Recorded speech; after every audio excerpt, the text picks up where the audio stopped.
High-rise buildings and shopping malls are springing up left, right, and center. And we pride ourselves on our middle-income status.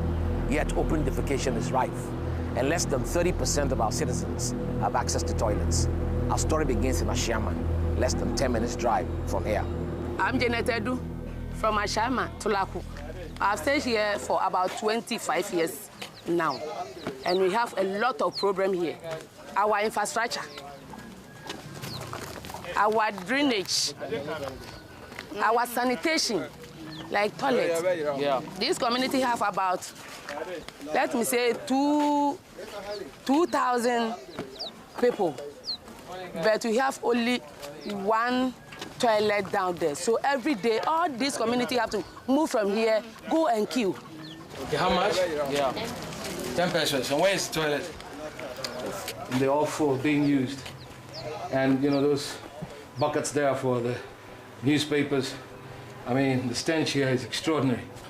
I mean, these are the toilets. I mean, 1, 2, 3, 4, 5, 6 or 7 toilets for this whole community or something. And, you know, it's full. People are paying to use this. It's hard to stand here. This is, you know, it's unbelievable. And it gets even worse. What the city does with human excreta is a crime and a shame unto us all. Welcome to Lavender Hill. What is going on here can only be described as a blot on the image of Kwame Nkrumah's Ghana. When you look at this thing, you ask yourself, is this Kwame Nkrumah's Ghana? Morning, how are you guys? Good. From the World Bank, we have authority from... Hey, tell it, sit here and say this for move us from where? But even you should do interview, you should tell us how the difficulty you face. The trucks are here, they won't allow us to do this. They're all embarrassed about it, but it's unbelievable. I mean, there's just toilet pouring out right there, directly into the sea. You know, it's unbelievable in this day and age. It's extraordinary. And this is 100 trucks a day, 100 trucks a day coming here to pour toilet into the ocean. But as for the people here in down Koleono here, they don't have any big problem with it because it creates occupational chances to most of them, and most of them are working here. What work do you do? The truck you pour anything in the sea, so what work do you do? No, some of them are employed in the trucks. Some of them are drivers and others are mates. And others too, they just come here to seek for greener pastures here. So this has been going on for a very long time.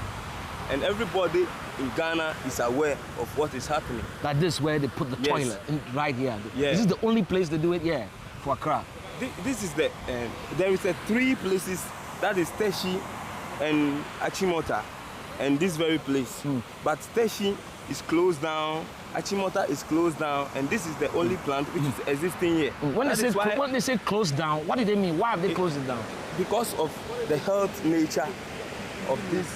That is what we are saying now, the health nature. Somebody has to move. We as citizens are paying taxes to government, to the AMA. We have paid our dues and taxes for them to fix these problems. They have to fix it. AMA has to move sooner than later. They have to just move. And when we talk about electing the mayor, these are some of the reasons. If the mayor, all the mayors that have come to pass over the decades were elected, we would vote him out immediately. How you are with what? The World Bank Waste and Sanitation Department? Yeah, I'm a consultant at the World Bank, Water and Sanitation. Yeah. And I'm happy you're here. I mean, this must obviously have huge public health implications. No? It sure does. It's a challenge which we've had on our hands for many years now. Currently, this is one of the major points of discharge.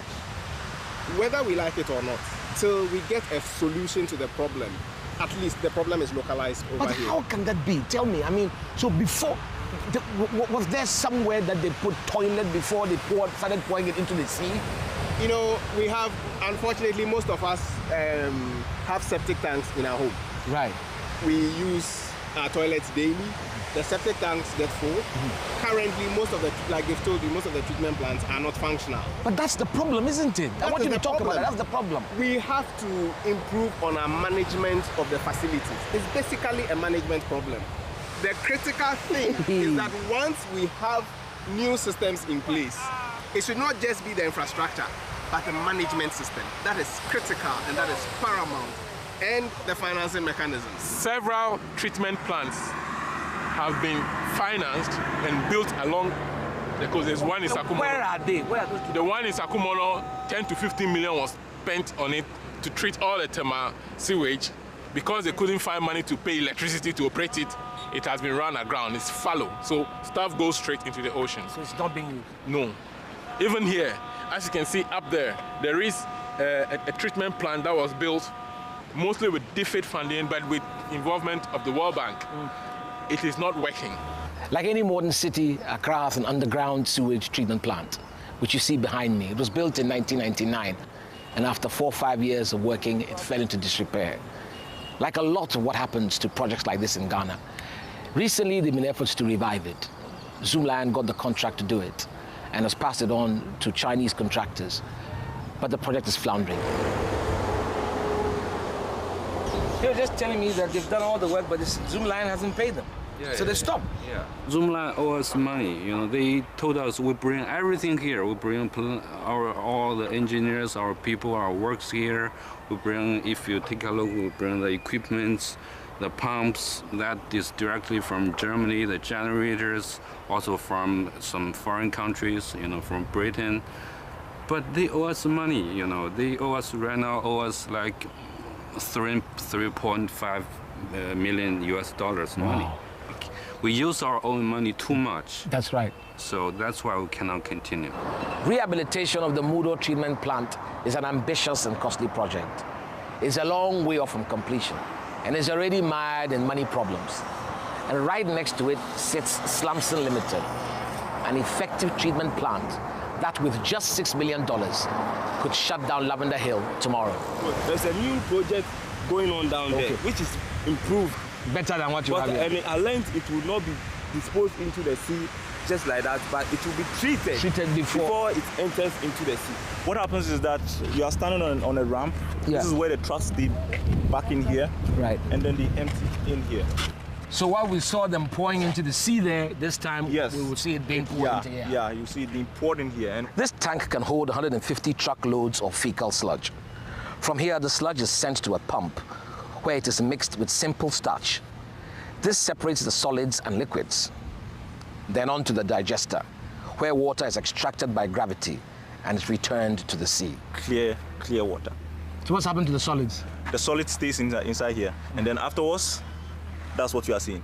Safe organic fertilizer. What you are seeing now is black gold. It's a lot of money.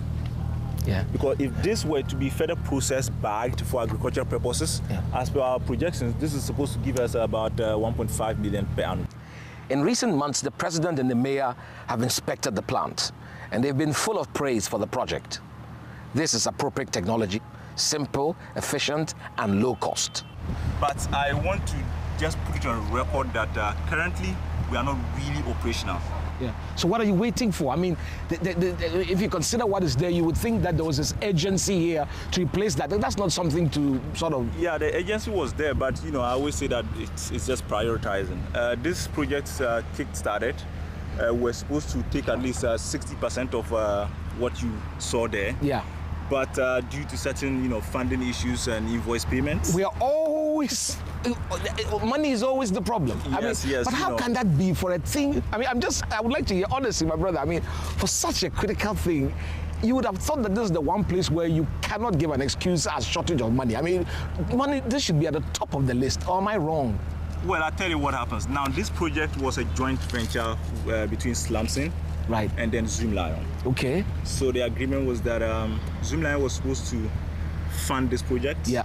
And so there have been some difficulties, basically, is what you're saying. Yeah, so they were supposed to fund this project, and you know, we started it very well. We brought in our equipment.